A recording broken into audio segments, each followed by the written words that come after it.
Hello विद्यार्थियों, आज आप मेरे साथ पढ़ेंगे वर्ण विचार पार्ट 2। कल के वीडियो में या कल की क्लास में हमने पढ़ा था, वर्ण विचार को शुरू किया था और वर्ण विचार में हमने जाना कि वर्ण क्या होते हैं, वर्ण किसे कहते हैं, वर्ण के कितने प्रकार होते हैं या वर्ण के कितने भेद होते हैं। उसके बाद में हमने जाना था कि वर्ण के भेद दो होते हैं, स्वर या व्यंजन। और उसके बाद में हमने पढ़ा था स्वरों का वर्गीकरण, जो कि हम पिछले की क्लास में पढ़ चुके थे। आज की क्लास में हम पढ़ेंगे व्यंजनों का वर्गीकरण। हम बात करेंगे कि व्यंजन क्या होते हैं, व्यंजन किसे कहते हैं एवं व्यंजनों का वर्गीकरण कैसे किया जाता है, उसके बारे में हम बात करेंगे। स्वरों के वर्गीकरण की हम पिछले वीडियो में या पिछली क्लास में हम बात कर चुके थे। आज हम पढ़ेंगे व्यंजनों का वर्गीकरण।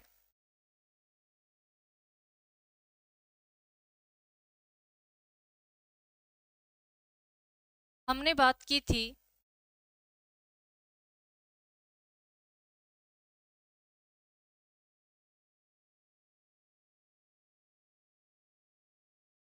वर्ण की बात की थी। वर्ण किसे कहते हैं, जैसे कि भाषा की सबसे छोटी इकाई क्या कहलाती है, वर्ण कहलाती है। या लिपि चिन्हों को ही क्या कहते हैं, वर्ण कहते हैं। उसके बाद में हमने बात की वर्ण के कितने भेद होते हैं, तो वर्ण के दो भेद होते हैं। कौन कौन से, यहाँ लिख देती हूँ।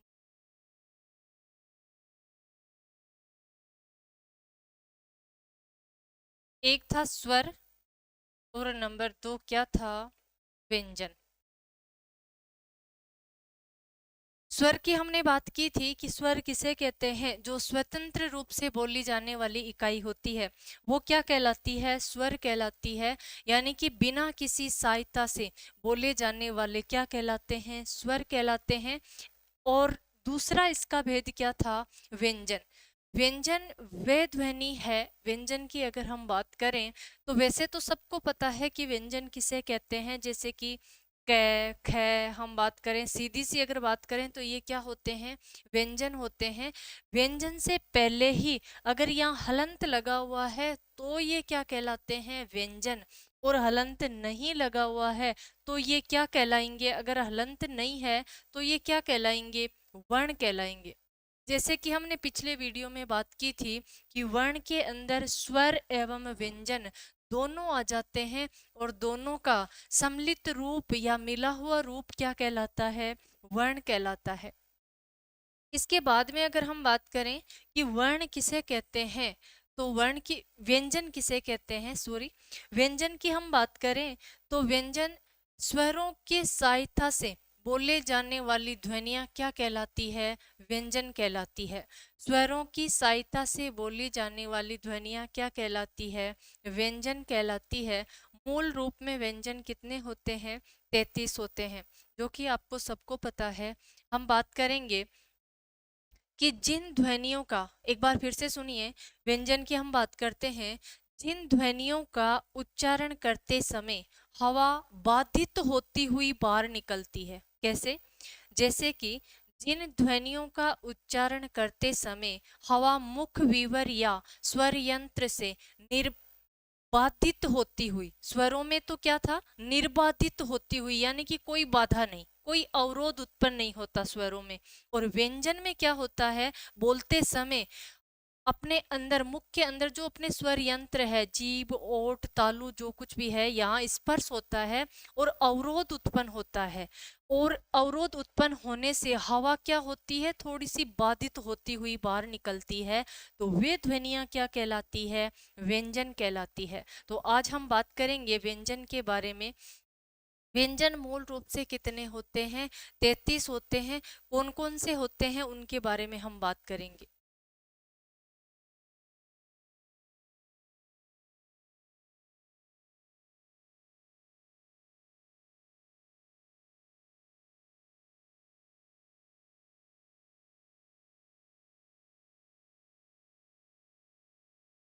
व्यंजन की परिभाषा की हम बात करें, जैसा कि मैंने अभी बोला कि जिन ध्वनियों के जिन ध्वनियों के चरण में हवा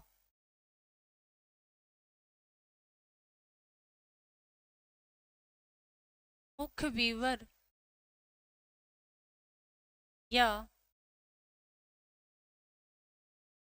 स्वर यंत्रियों से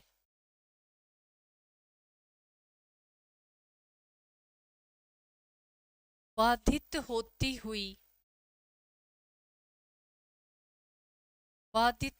हुई बाहर निकलती है।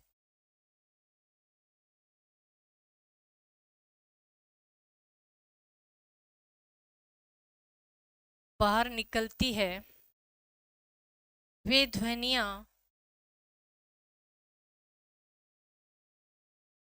व्यंजन कहलाती है। वे ध्वनियां व्यंजन कहलाती है। अब हम आगे बात करेंगे व्यंजन कौन कौन से होते हैं, व्यंजन के वर्ग की हम बात करेंगे।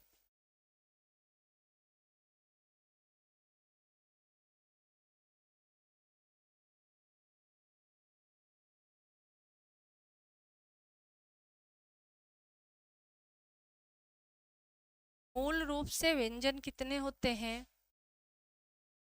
33 होते हैं। कि हम बात करेंगे कि इसमें कौन कौन से व्यंजन होते हैं। ठीक है, आगे देखो।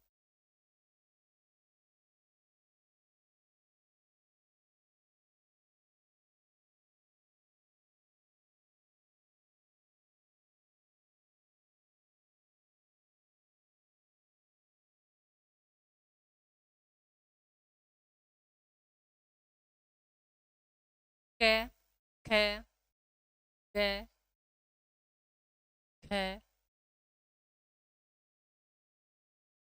ग, च, छ, ज, छ, य।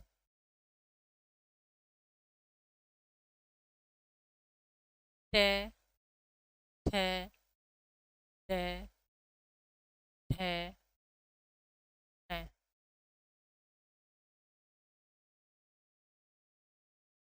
त, थ, द, ध,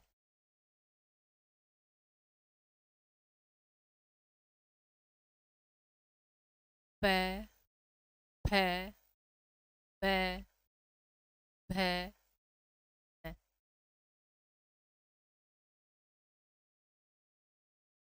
य, र, ड, ब।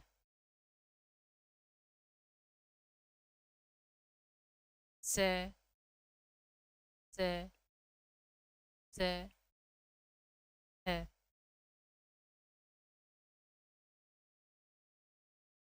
और 3 संयुक्त व्यंजन होते हैं, कौन से? छ क्षत्रिय,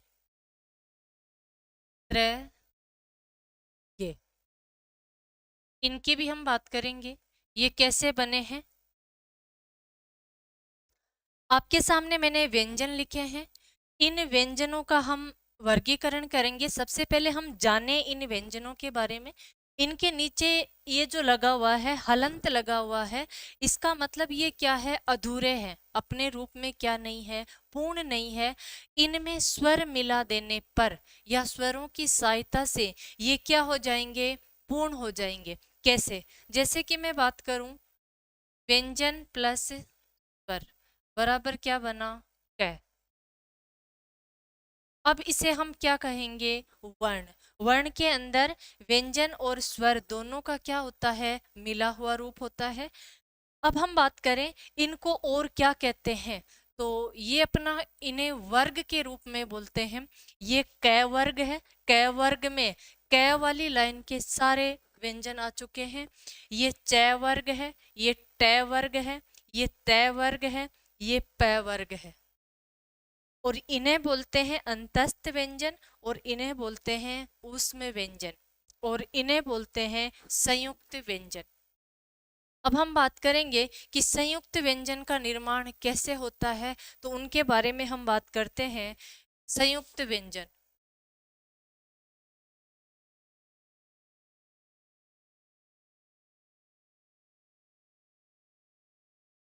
संयुक्त व्यंजन की हम बात करें, क धन से के योग से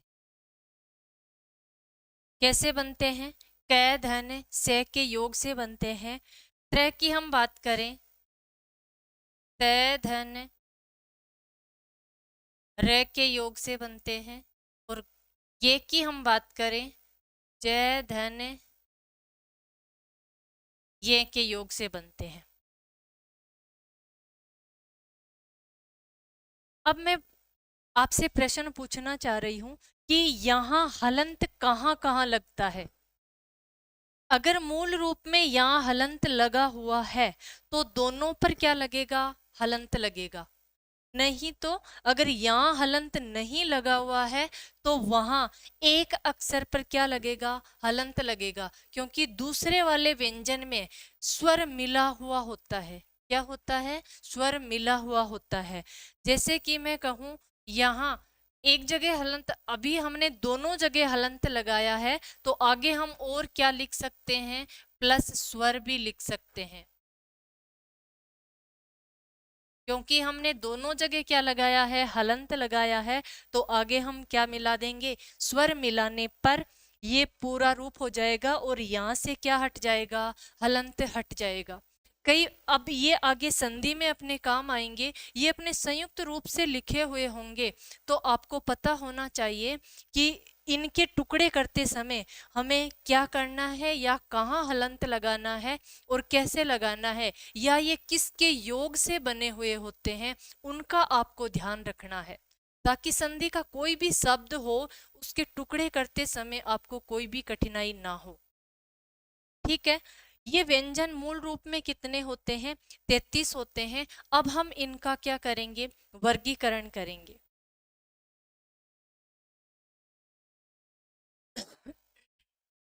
सबसे पहले बात करते हैं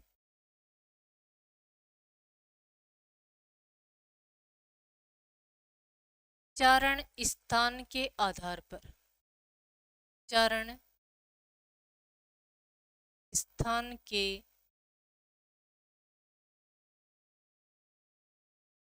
आधार पर।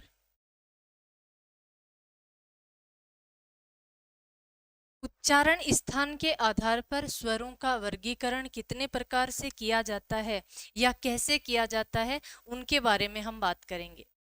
सबसे पहले हम बात करें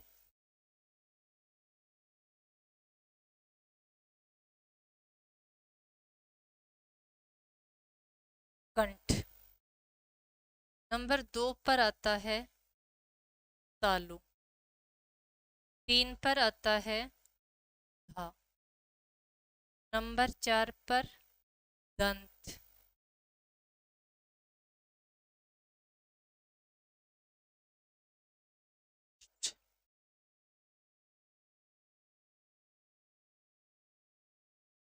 अनुनासिक।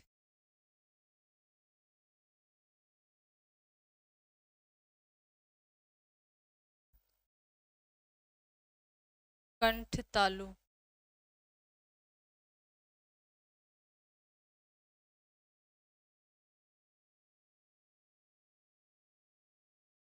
कंठोष्ठ।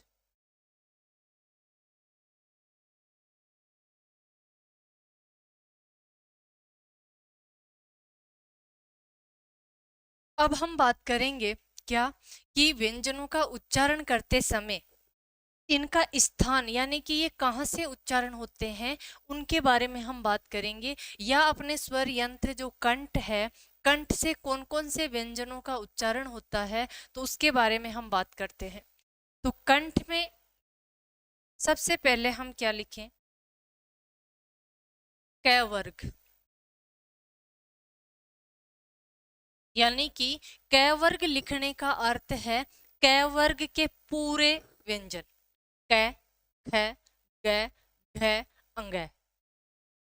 पूरे व्यंजन किस में आ गए? क वर्ग में। और इनका उच्चारण स्थान क्या होता है? कंठ।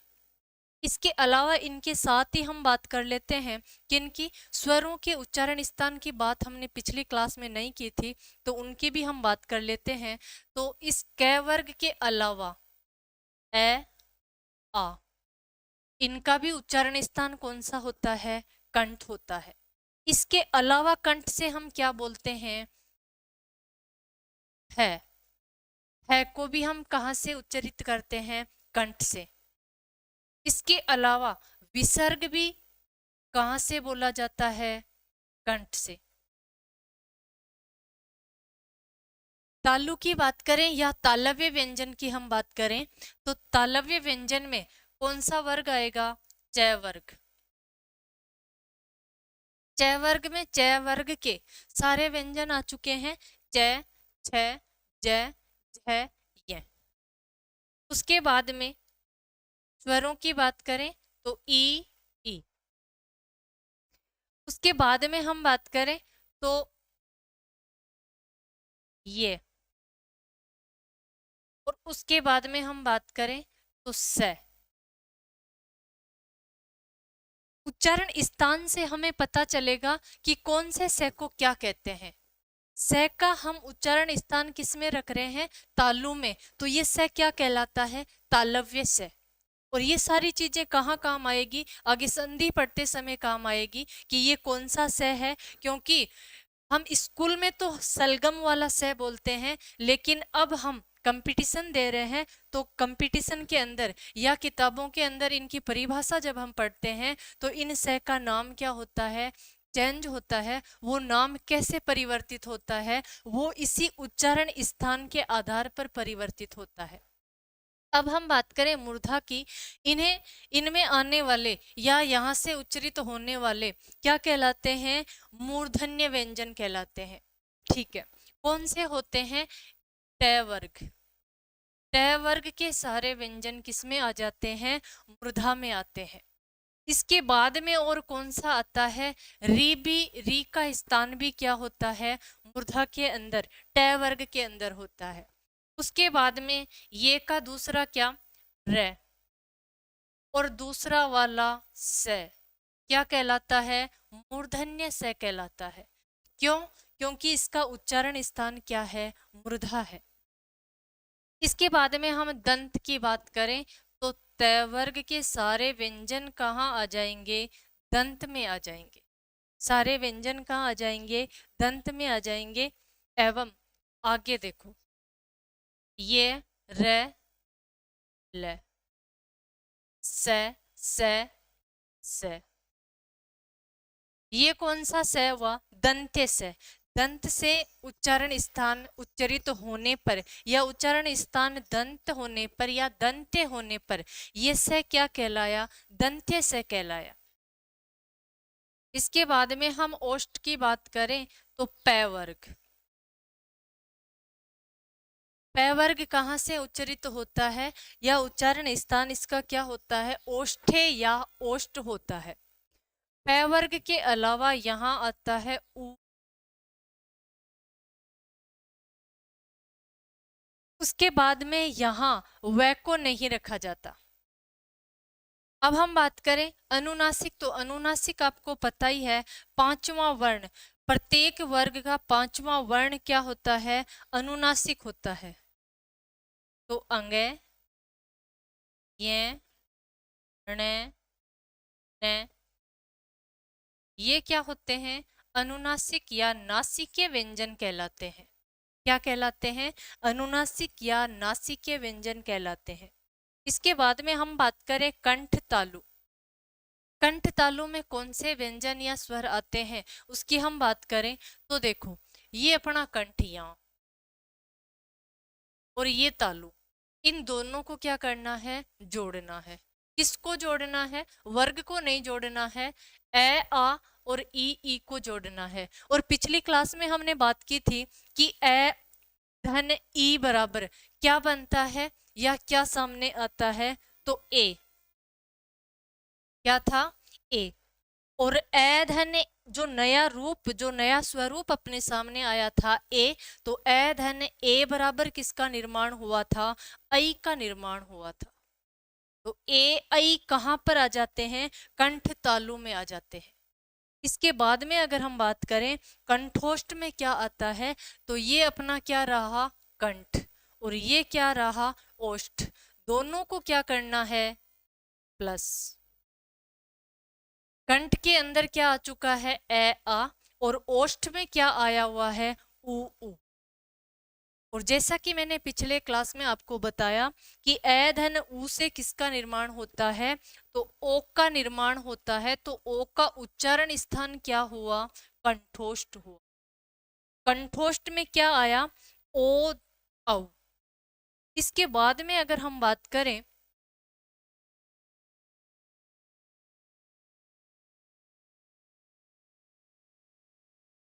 दंतोष्ठ, दंतोष्ठ में किसको रखा गया? वैको। वैको कहाँ रखा गया? दंतोष्ठ में रखा गया।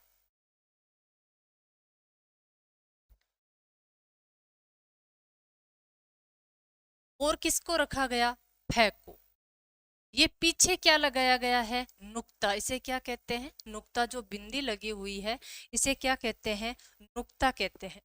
इसके बाद में हम बात करें, एक काकल्य ध्वनि होती है। कौन सी ध्वनि होती है?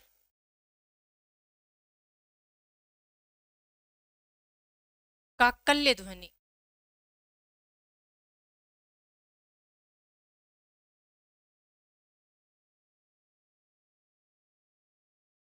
काकल्य ध्वनि कौन सी होती है? बताएं, देखिए आप बताओ।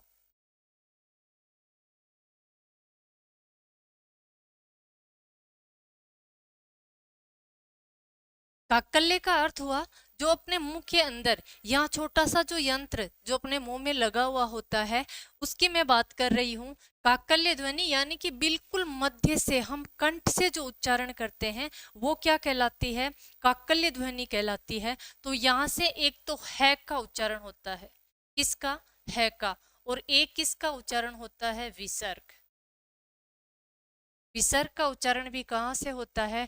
काकल्य से होता है। इसे और भी क्या कहते हैं? स्वर यंत्र मुखी ध्वनि। यानी कि ये अपने अंदर स्वर यंत्र, यानी कि इनको उच्चारण करने के जो यंत्र लगे हुए हैं इन्हें या तो काकल्य ध्वनि या क्या कहते हैं? स्वर यंत्र मुखी ध्वनि कहते हैं। इसके अलावा हम और बात करें तो एक होता है जीवा मूलीय ध्वनि। जीवा मूलीय ध्वनि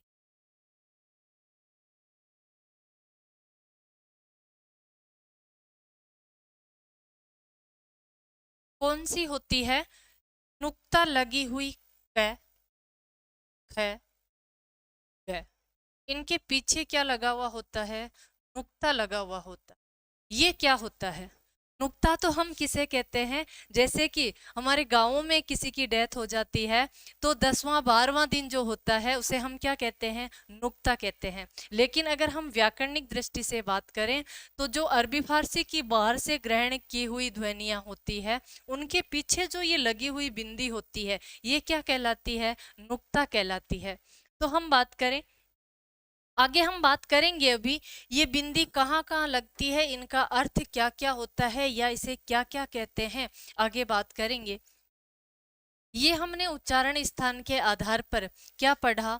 व्यंजनों का वर्गीकरण पढ़ा।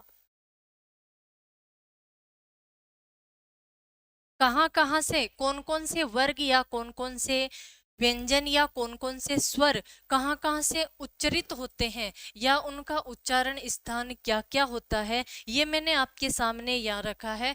यहाँ देख करके हमें कंफ्यूजिंग नहीं होना है, क्योंकि कै वर्ग किसे कहते हैं वो आपको पता चल चुका है। कै वर्ग के अंदर क्या क्या आता है वो पता चल चुका है। यानी कि अगर हम बात करें तो कै वर्ग के अंदर ये सारी चीजें यहाँ तक, और कै से लेकर के यहां से लेकर के मैं तक, ये अपने पास में कितने वर्ग बने हुए हैं? 5 वर्ग बने हुए। और इन्हें क्या कहते हैं? वर्गीय व्यंजन कहते हैं। तो कै वर्ग का नाम लेते के साथ ही कै वर्ग में कौन से आ गए? सारे 5 व्यंजन आ गए हैं। तो अब आपको देखना है यहाँ क वर्ग लिखते ही क वर्ग के साथ कितने आ गए हैं, पांचों व्यंजन आ चुके हैं। और उसके अलावा हमने स्वरों का वर्गीकरण भी यानी कि उच्चारण स्थान भी यहाँ साथ में ही देख लिया है। तो ए आ और है विसर्ग कहाँ से उच्चरित होता है, कंठ से। च वर्ग ई और ये और तालव्य से। इसके अलावा मूर्धन्य में ट वर्ग की पूरी लाइन या पूरे वर्ग है जो ट वर्ग, वो किस में आ गया, ये मूर्धन्य व्यंजन कहलाएंगे। इनका उच्चारण स्थान मूर्धा होने पर ये क्या कहलाएंगे, मूर्धन्य व्यंजन कहलाएंगे। रीबी मृदु व्यंजन या मूर्धन्य व्यंजन कहलाएगा। और अपना जो र है और ये दूसरा षटकोण वाला जो स हम स्कूलों में कहते थे, अब ये कौन सा स बन चुका है, इसे नया नाम मिल चुका है, क्या, मूर्धन्य स। इसके बाद में हमने क्या पढ़ा, दंत वर्ग। दंत के अंदर त वर्ग आता है और अपना क्या आता है, ल, और कौन सा से, दंत्य से। इसके बाद में ओष्ठ में प वर्ग उ और अनुनासिक में या नासिक के व्यंजन में वर्ग का पांचवा वर्ण आता ही है। और उसके बाद में कंठ तालु में हमने देखा कंठ एवं तालु दोनों को मिला करके ए ऐ, और कंठोष्ठ में कंठ और ओष्ठ को मिला करके क्या बना, कंठोष्ठ। और दोनों में क्या आया, ओ औ। इनसे हमें पता चल जाएगा, हमें रटना नहीं पड़ेगा कि कौन सी जगह में क्या लिखूं। और अपने माइंड में एक छवि स्थापित हो जाएगी कि यहाँ कंठ है तो क वर्ग, स्वर के अंदर कौन से, ए आ, और हम कंठ से क्या बोलते हैं, है, और क्या बोलते हैं, विसर्ग। अब मैं आगे बढ़ती हूँ दूसरे वर्गीकरण के।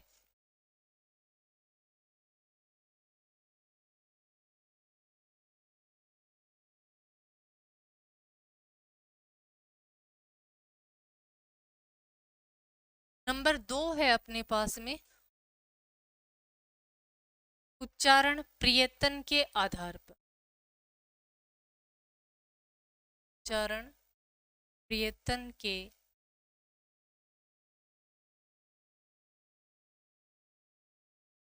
आधार पर।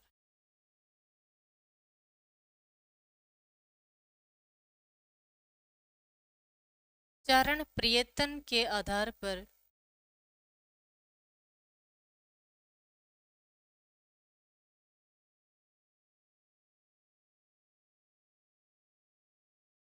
उच्चारण प्रियतन के आधार पर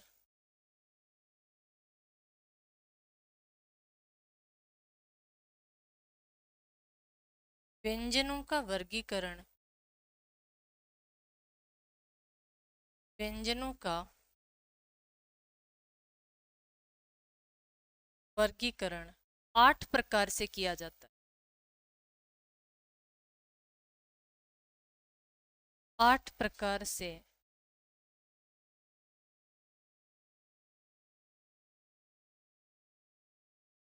किया जाता है। 8 प्रकार से कौन कौन से प्रकार होते हैं आपको बताना है कि 8 प्रकार कौन कौन से होते हैं या कैसे वर्गीकरण किया जाता है। जैसा कि आपने पढ़ा होगा, सबसे पहले हम बात करते हैं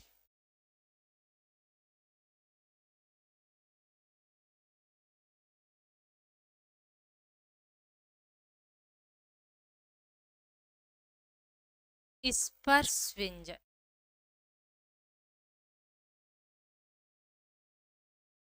स्पर्श व्यंजन क्या होते हैं या किसे कहते हैं, यानी कि जिन व्यंजनों का उच्चारण करते समय अपने मुंह के अंदर जो स्वर यंत्र जिसे हम कहते हैं, जो जीभ होठ तालु जो भी होते हैं, उन व्यंजनों को उच्चरित करते समय अपनी जीभ जिन जिन को स्पर्श करती है वो क्या कहलाते हैं, स्पर्श व्यंजन या स्पर्शी व्यंजन कहलाते हैं। और ये कितने होते हैं, तो अभी हमने पीछे बात की, ये क वर्ग से, क वर्ग से लेकर प वर्ग तक होते हैं, प वर्ग तक, यानी इसकी क से लेकर मैं तक कितने होते हैं, 25 होते हैं। एक वर्ग में कितने व्यंजन होते हैं, 5 व्यंजन होते हैं। और अपने पास में कितने वर्ग होते हैं, 5 वर्ग होते हैं। तो क से लेकर मैं तक कौन से व्यंजन होते हैं? स्पर्श व्यंजन होते हैं। इसके बाद में हम बात करें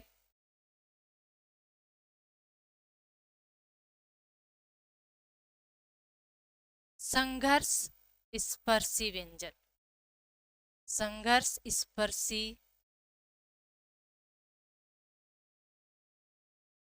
कौन कौन से होते हैं? बात करें हम च, छ, ज, झ। इन्हें संघर्ष स्पर्शी व्यंजन क्यों कहते हैं? क्योंकि इनका उच्चारण करते समय जीभ में थोड़ा घर्षण होता है, यानी कि इन्हें बोलते समय थोड़ा क्या होता है? संघर्ष होता है। इसलिए जैसे कि च, छ, ज, झ, यानी कि इनको बोलते समय थोड़ा क्या होता है? घर्षण होता है, हमें ज्यादा जोर आता है, इसलिए ये क्या कहलाता है? संघर्ष स्पर्शी व्यंजन। कितने होते हैं? 4 होते हैं। इसके अलावा हम बात करें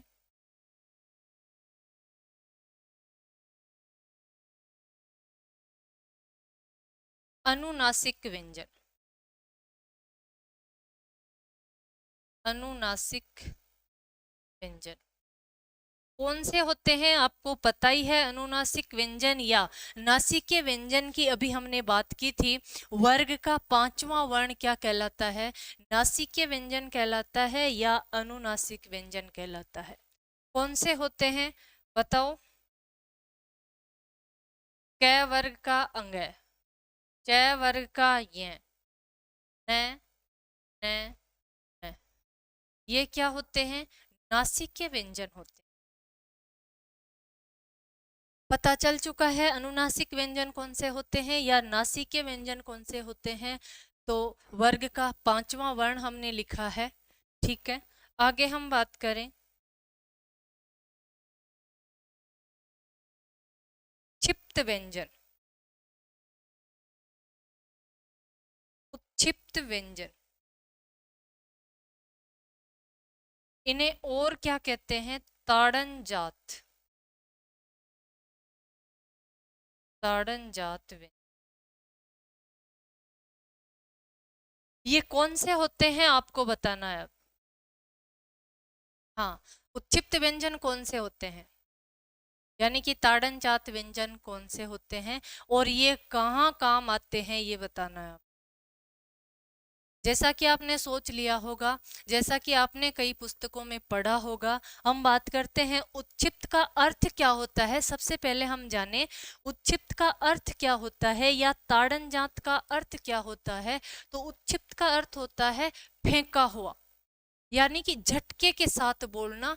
जिस वर्ण को हम, यानी कि जिस वर्ण का उच्चारण या जिस ध्वनि का उच्चारण हम झटके के साथ करते हैं, वे व्यंजन क्या कहलाते हैं? उच्छिप्त व्यंजन कहलाते हैं। और ये कौन से होते हैं उसकी हम बात करेंगे।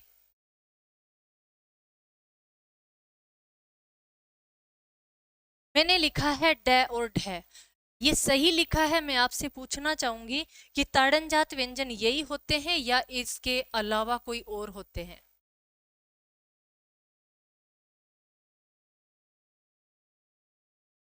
ठीक है, आपने पढ़ा होगा कि एक तो हम देखते हैं ड और ढ, और इसके अलावा एक हम देखते हैं ड के नीचे एक बिंदी लगी हुई होती है और एक ढ के नीचे बिंदी लगी होती है, ढ और ढ। ये तो अपने वर्गीय व्यंजन के हैं, जो अभी हमने पढ़े वर्गीय व्यंजन। तो ये तो ट वर्ग के ड और ढ कौन से व्यंजन है? जो ट वर्ग के अंदर आते हैं, ड और ढ। इनका प्रयोग कभी भी शब्द के बीच में नहीं होता। जो भी हम शब्द लिखते हैं, शब्द शुद्धि हो या कोई भी व्याकरण के जो शब्द होते हैं, तो इनका प्रयोग शब्द के बीच में नहीं होता है। हाँ, कुछ परिस्थितियां ऐसी होती है, कुछ स्थिति ऐसी होती है कि इनका प्रयोग भी बीच में होता है, नहीं तो इनका प्रयोग कहाँ होता है? शब्द के शुरुआत में होता है। हम इनकी बात करेंगे। सबसे पहले हम उत्क्षिप्त की बात करते हैं। उत्क्षिप्त व्यंजन हमारे जो मूल रूप में व्यंजन होते हैं उनमें काउंट नहीं किए जाते हैं।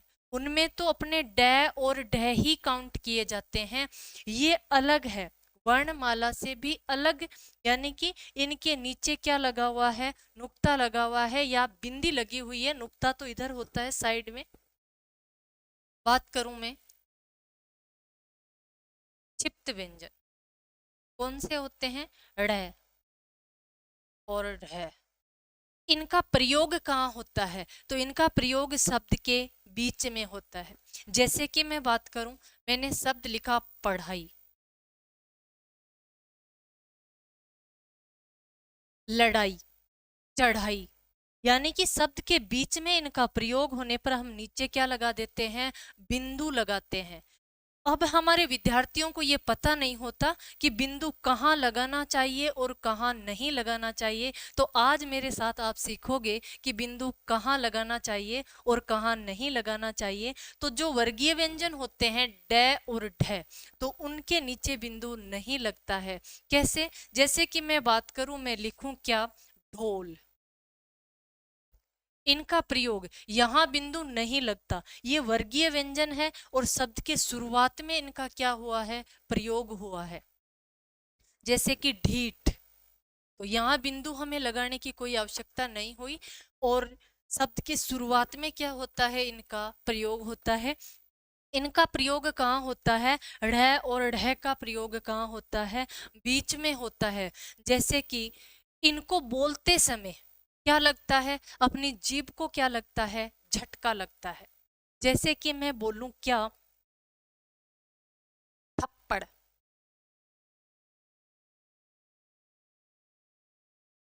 थप्पड़। आप बोल करके देखो, स्वयं बोल करके देखोगे थप्पड़, तो अपनी जीभ एकदम से पीछे जा करके आगे आती है, एकदम से जीभ को क्या लगता है, अपनी जीवा को झटका लगता है। और थप्पड़ तो ऐसी होती है, जीवा को भी झटका लगता है और अगर थप्पड़ पड़ जाए तो सामने वाले को भी क्या लगता है, झटका लगता है। मेरा कहने का अर्थ ये हुआ कि जो ये नीचे बिंदी लगी हुई है, ये या तो इनका प्रयोग बीच में होता है या शब्द के अंत में होता है। और इनका प्रयोग कुछ परिस्थितियां ऐसी है जब इनका प्रयोग बीच में भी हो सकता है। हम बात करेंगे कि वो कौन कौन सी परिस्थितियां होती है जब इनका प्रयोग, जो शुरुआत में इनका प्रयोग होता है, कि इनका प्रयोग बीच में भी होता है। जैसे कि उपसर्ग लगे हुए हो,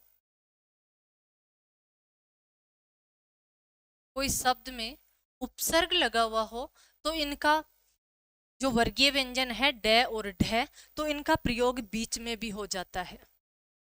और क्या, जैसे इनके इन्हीं का अनुनासिक आए, क्या आए, इन्हीं का अनुनासिक आए, यानी कि पांचवा वर्ण नासिक के वर्ण आए, तब भी इनका प्रयोग क्या हो जाता है, बीच में हो जाता है।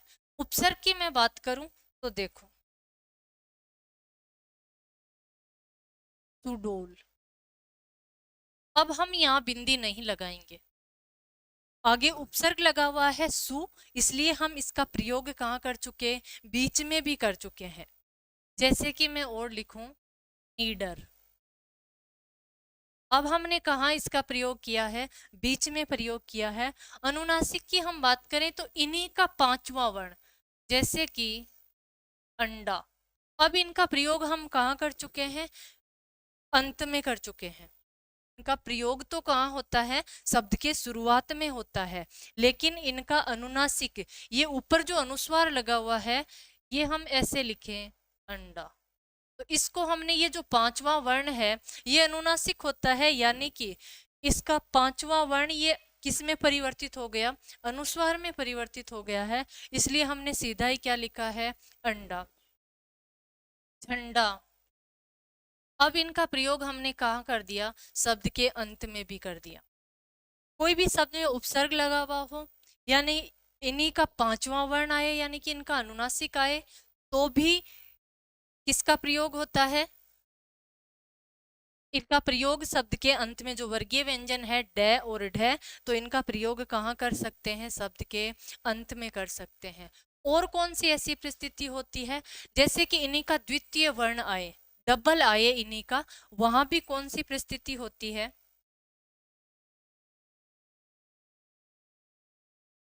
द्वितीय वर्ण।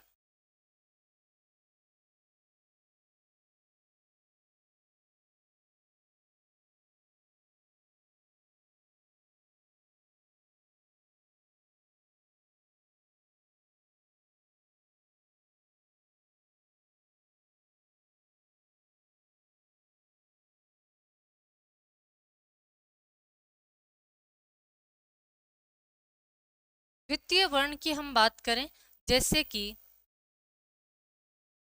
डबल बार इनका आना, यानी 2 बार उड्डयन है, टिड्डी है, तब भी इनका प्रयोग हम बीच में या शब्द के अंत में कर सकते हैं।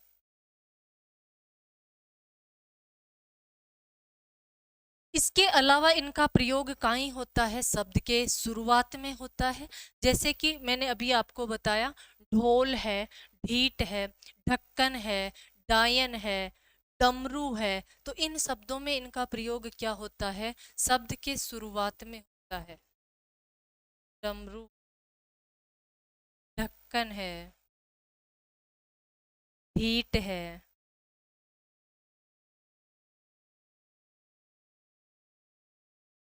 इनका प्रयोग कहाँ हुआ? शब्द के शुरुआत में। और इन परिस्थितियों में इनका प्रयोग कहाँ होता है? शब्द के अंत में होता है।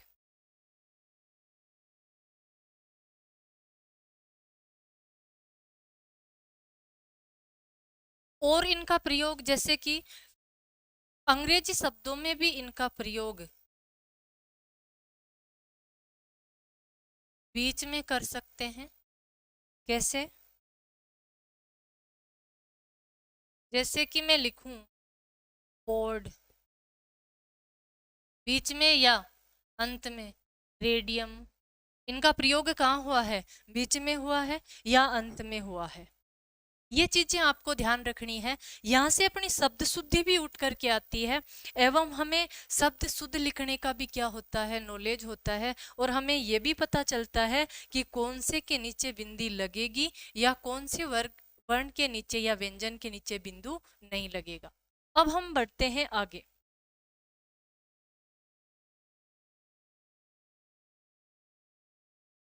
हमने बात की थी उच्छिप्त व्यंजनों की।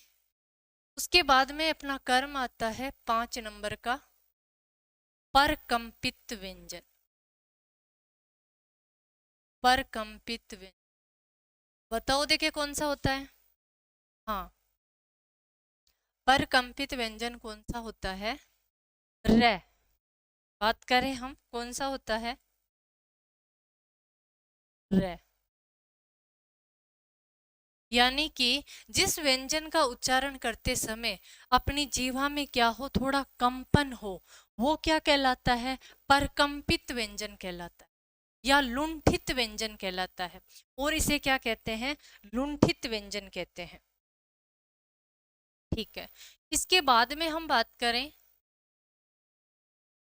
पार्श्विक व्यंजन। कौन से? पार्श्विक व्यंजन।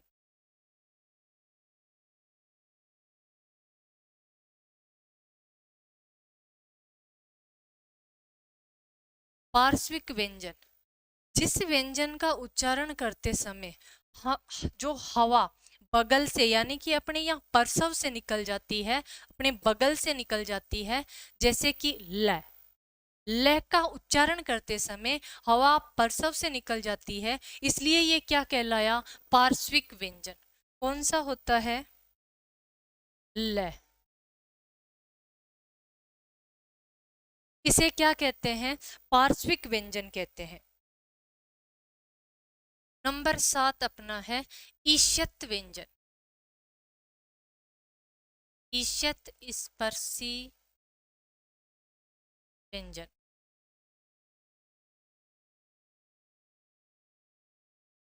बताओ देखिए कौन से होते हैं ईशत व्यंजन?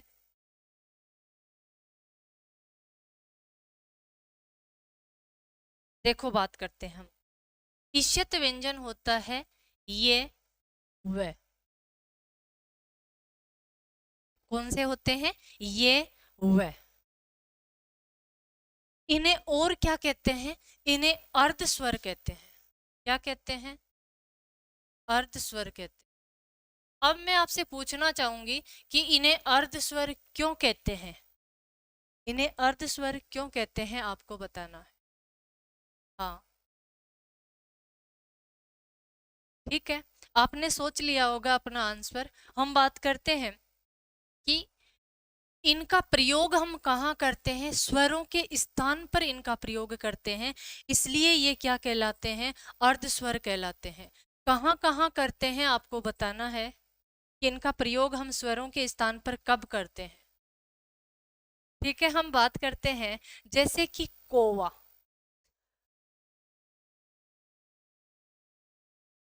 बात करें, शुद्ध रूप से हम लिखें तो कौआ। कैसे लिखा जाता है? कौआ। और हम सीधा ही क्या लिख देते हैं? कोवा। और गांव में तो क्या कहते हैं, आपको पता ही है। ठीक है, किसकी बात करें? वह की बात करें, इसका प्रयोग भी हम करते हैं कहाँ? जैसे कि गोआ। शुद्ध रूप से ऐसे लिखा जाता है और हम सीधा ही कहते हैं क्या? गोवा। यानी कि स्वरों के स्थान पर हमने इनका प्रयोग किया, इसलिए ये क्या कहलाए? अर्ध स्वर कहलाते हैं। क्या कहलाते हैं? अर्ध स्वर कहलाते हैं। आगे हम बात करें, ऊष्म व्यंजन।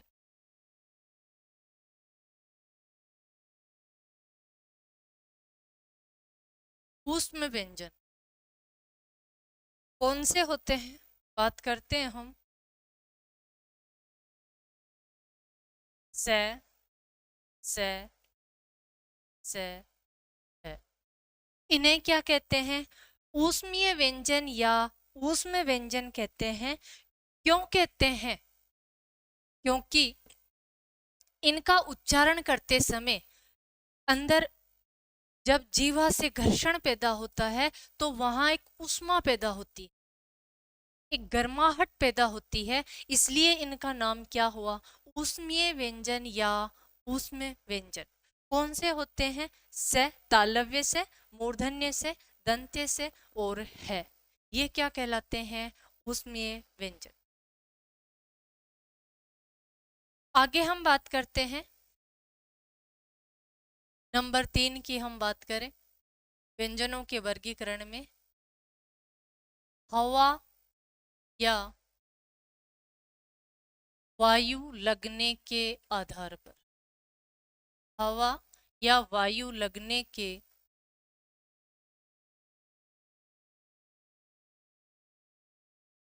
आधार पर।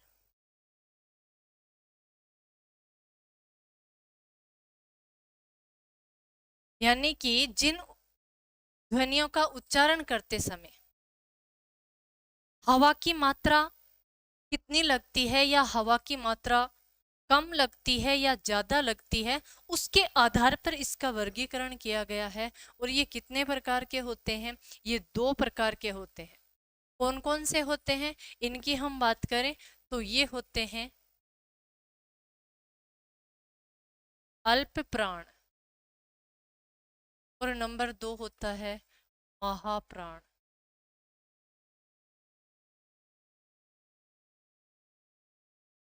अगर इनकी हम बात करें, जैसा कि नाम से ही पता चलता है, अल्प यानी कम, थोड़ा, और महा यानी महान, ज्यादा।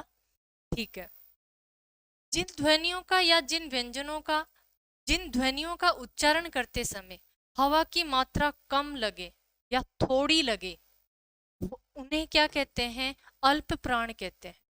और ये कौन कौन से होते हैं, इनके बारे में हम बात करें तो ये वर्ग का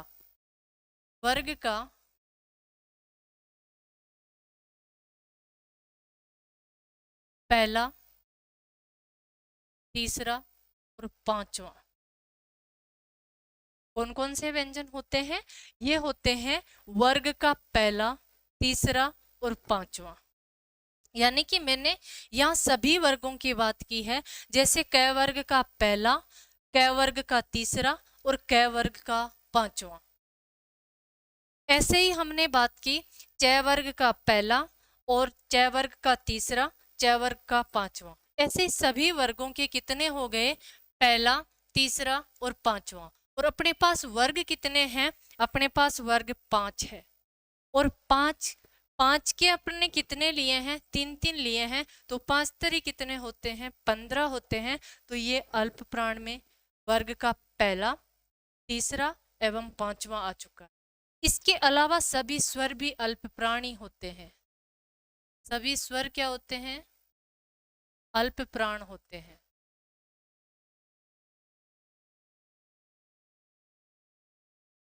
इसके बाद में हम बात करें महाप्राण।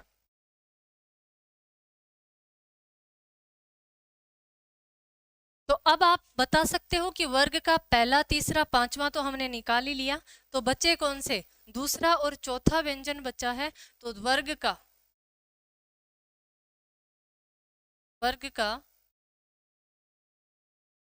दूसरा, चौथा व्यंजन। तो 5 वर्ग का दूसरा और चौथा, 5 दूनी 10 हो गए, क्या हो गए, महाप्राण। यानी कि क वर्ग का ख और घ, दूसरा और चौथा। वैसे ही च वर्ग का दूसरा, चौथा, ट वर्ग का दूसरा और चौथा, प वर्ग का दूसरा और चौथा और त वर्ग का दूसरा और चौथा, ये क्या होते हैं, महाप्राण होते हैं। इसके अलावा और महाप्राण में क्या आता है, तो तालव्य से, मूर्धन्य से, दंत्य से और है, ये भी क्या होते हैं, महाप्राण होते हैं।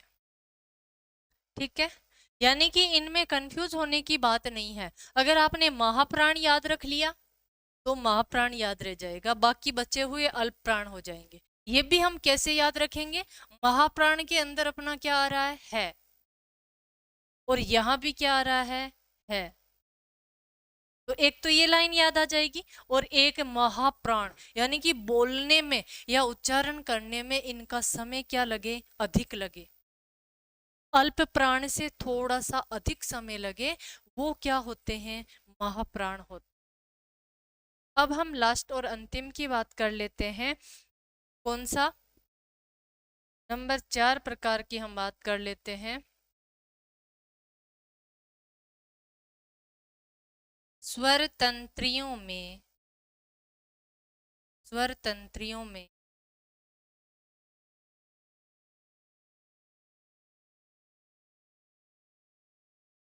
कंपन के आधार, कंपन के आधार पर, स्वर तंत्रियों में कंपन के आधार पर कितने प्रकार के होते हैं आपको बताना है। हाँ ठीक है, आपने सोच लिया होगा। स्वर तंत्रियों में कंपन के आधार पर कितने प्रकार के होते हैं, 2 प्रकार के होते हैं। कौन कौन से, नंबर 1 होता है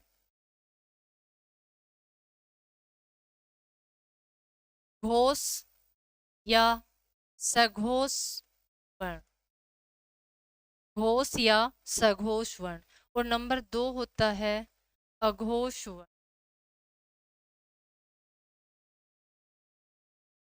इनको समझने के लिए हमें सबसे पहले ये जानना है कि घोष क्या होता है।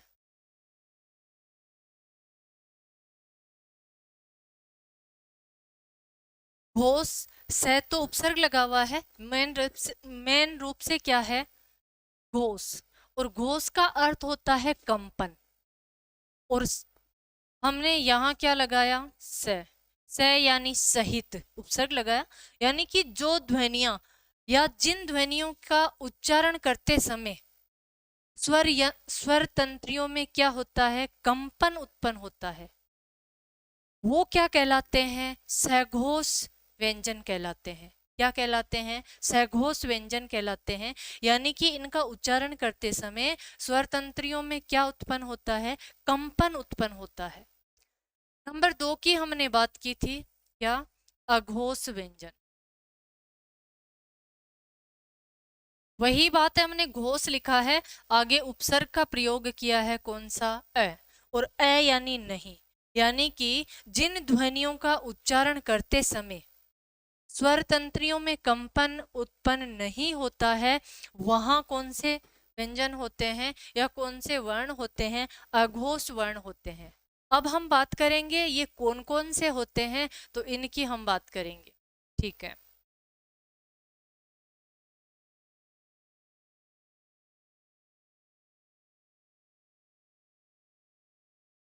घोष व्यंजन की हम बात करें तो वर्ग का तीसरा, चौथा, पांचवा, वर्ग का तीसरा, चौथा, पांचवा वर्ण क्या कहलाता है, घोष कहलाता है। अब वर्ग का नाम लेते ही आपको समझ में आ गया होगा कि वर्ग के अंदर क वर्ग में कौन कौन से व्यंजन होते हैं, तो क वर्ग में क ख को छोड़ करके तीसरा, चौथा ग, घ और अंग, तीनों क्या होते हैं, घोष होते हैं। इसके अलावा हम बात करेंगे अपने पास में कितने वर्ग थे, 5 वर्ग थे, तो पांचों वर्गों के तीनों, तीसरा, चौथा, पांचवा, तीसरा, चौथा, पांचवा क्या होते हैं, घोष वर्ण होते हैं। इसके अलावा घोष क्या होते हैं और क्या होते हैं, तो सभी स्वर भी क्या होते हैं, घोष, सभी स्वर भी क्या होते हैं, घोष होते हैं। इसके अलावा जो हमने पढ़े थे अंतस्थ व्यंजन, कौन से व्यंजन पढ़े थे, अंतस्थ व्यंजन, ये कौन से होते हैं, ये होते हैं ये, रे, ले, वे, ये भी क्या होते हैं, घोष होते हैं। इसके अलावा है भी किस में आता है, घोष में आता है। यहाँ हमें कंफ्यूजिंग नहीं होना है, क्योंकि अभी महाप्राण के अंदर हमने है कहाँ पढ़ा था, महाप्राण में पढ़ा था, और यहाँ हम कहाँ पढ़ रहे हैं, सहघोष में पढ़ रहे हैं। तो वहां तो आप याद रख सकते हो कैसे कि महाप्राण में है आ रहा है, तो वहां है महाप्राण में आएगा, और यहाँ है का प्रयोग कहाँ होगा, सहघोष के अंदर या घोष व्यंजनों के अंदर होता है। तो यहाँ कंफ्यूजिंग वाली कोई बात ही नहीं है, अगर हम ध्यान से पढ़ेंगे तो अपने समझ में आएगा। अब हम बात करते हैं अघोष की, तो बाकी बच्चे कौन से हो जाएंगे, अघोष, यानी कि वर्ग का तीसरा, चौथा, पांचवा हमने ले ही लिया है। अब कौन सा बचा, पहला, दूसरा, वर्ग का पहला, दूसरा, यानी कि क वर्ग की मैं बात करूं तो क ख, क ख, च वर्ग की बात करूं तो च छ, ट वर्ग की बात करूं तो ट ठ। ऐसे ही सारे वर्गों में हमने क्या देखना है, पहला, दूसरा देखना है। इसके अलावा क्या बचा अपने पास में, अंतस्थ अगर हमने ले लिया तो वहां हमारे पास में बचा उष्म व्यंजन, और उष्म व्यंजन की हम पीछे बात कर चुके हैं, कौन कौन से होते हैं, तालव्य से, मूर्धन्य से, दंत्य से। है तो कहाँ चला गया, ऊपर चला गया घोष के अंदर, और नीचे कितने बचे, 3 सह बचे, जिन्हें हम उच्चारण स्थान के आधार पर यहीं से अगर बोलना शुरू कर देंगे तो संधि में अपनी हैबिट हो जाएगी कि ये कौन से सह कहलाते हैं, तालव्य से, मूर्धन्य से और दंत्य से। तो ये क्या होते हैं, अघोष होते हैं। अब हम बात करेंगे कि इतनी देर हमने व्यंजनों के वर्गीकरण में क्या क्या पढ़ा है, एक बार रिवीजन कर लेते हैं।